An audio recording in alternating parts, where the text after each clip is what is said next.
Hey, so this is going to be kind of a quick one because, as you can see, I'm in my car. I'm getting ready to go into physical therapy, so I just wanted to update those since I hadn't put anything up at all over the weekend.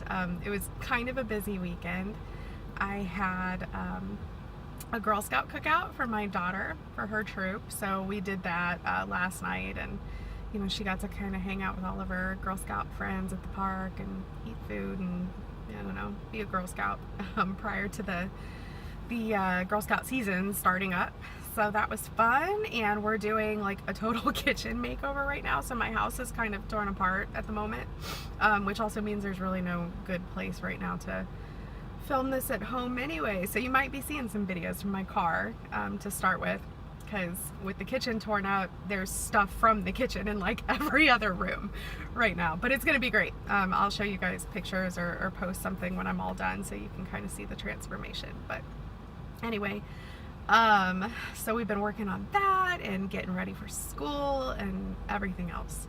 So we've been busy, and when I get busy, I don't know about you, but it's harder for me to stay on track with a lot of things because I feel like there's just too much going on. So between my knee and trying to rehab that and do my PT and worrying about that stuff, because let me tell you, the PT they have me on is no joke. Like, I have exercises I'm supposed to do every hour on the hour that I'm awake. Yeah. So my days are pretty full with that. Like, they took me off work, which I have mixed feelings about, but I don't know how I would go to work anyway because I literally have hourly physical therapy exercises I have to do. So there's that. So I've got my knee, I've got to get ready for back to school with my daughter, we've got Girl Scout stuff, we've got the kitchen makeover that I'm attempting to help with, and by the way, I'm helping with it on crutches. So I sit in a wheelie chair and I roll around the kitchen and paint things because I can't stand that long and I can't reach the high stuff, so I'm making my husband do that part. And my dad is helping as well. Anyway, so we've got the kitchen stuff, and it's just, there's stuff going on. So anyway, my mind has been a little preoccupied, and I think in ketosis now. I don't do the keto sticks, so I'm not testing, so I can't know like 100%, but I'm pretty sure I am because I'm peeing every 5 minutes and my breath is kind of gross. If you don't know what I'm talking about, go to the keto FAQ section on my site, or really any keto site, and you'll see, like, these are these are real things. Like, if your breath smells bad and your pee smells bad, you're probably in ketosis. Anyway, so that was good. So a couple days ago when I weighed myself, I had dropped like almost 5 pounds, which was great. That's all water weight, but that's what happens in the beginning stages of converting over to keto. So I was really happy. But like I mentioned in a previous post, I'm a daily weigher, which is sort of a double-edged sword. Like, I need the motivation of seeing the number go down.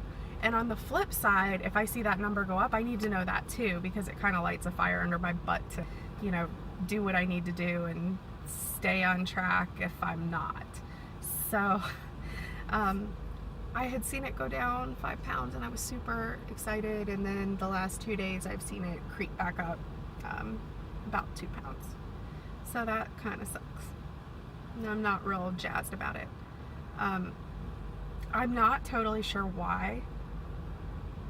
I suspect because I've had things like the cookout where I've had to kind of guess, like how many calories something was, because I didn't make it. I don't know where it came from, that kind of thing. I mean, I took stuff with me. Like, I took my own cheese.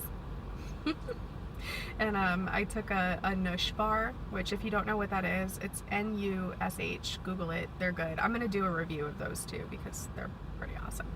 But anyway, I took one of those so I could have dessert.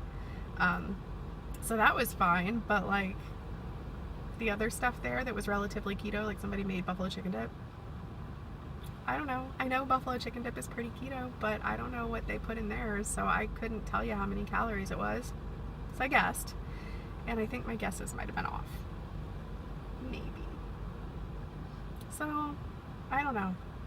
I'm gonna have to probably be a little more strict with snacking and how much I'm eating, and if I'm gonna go somewhere where I'm not totally sure of what I'm being served, I'm gonna have to either eat beforehand so I can make sure to not eat much while I'm there, or I don't know, need a new strategy, I guess.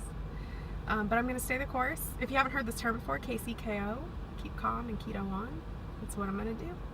I'm trying to remember back to when I did this the first time. I had setbacks then too, and I just tried to use them as learning experiences and tried to adjust what I was doing accordingly, you know, make sure that I was getting my electrolytes and drinking enough water and keeping my portion sizes down. And the nice thing is I do remember in the beginning stages of keto from the first time I did it that it can be hard in the beginning while you're kind of converting over from burning glucose from all those carbs and sugar to burning ketones and fat as your main source of fuel.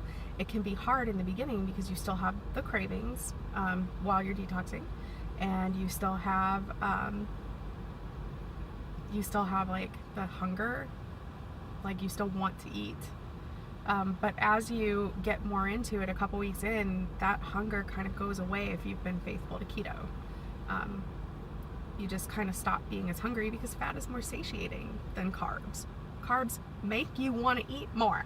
So if you're not on keto, let me say that again because it's really, really true. I'm not saying you have to do keto, but what I am saying is if you're struggling and you're like, I can't give up carbs, whatever, I wish I could lose weight, carbs make you want to eat more. Okay? So, you know, I'm just going to stick it out. I'm going to get through the next couple of weeks, and I know that hunger is going to drop off.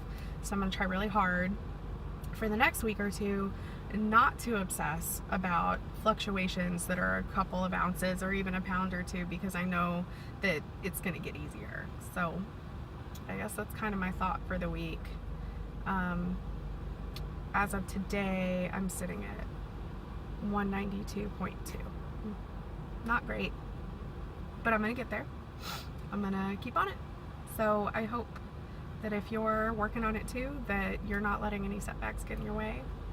Stay on the journey with me, post some encouragement if you don't mind, and post where you're at with it, and I'll encourage you back. Okay, I gotta go to physical therapy.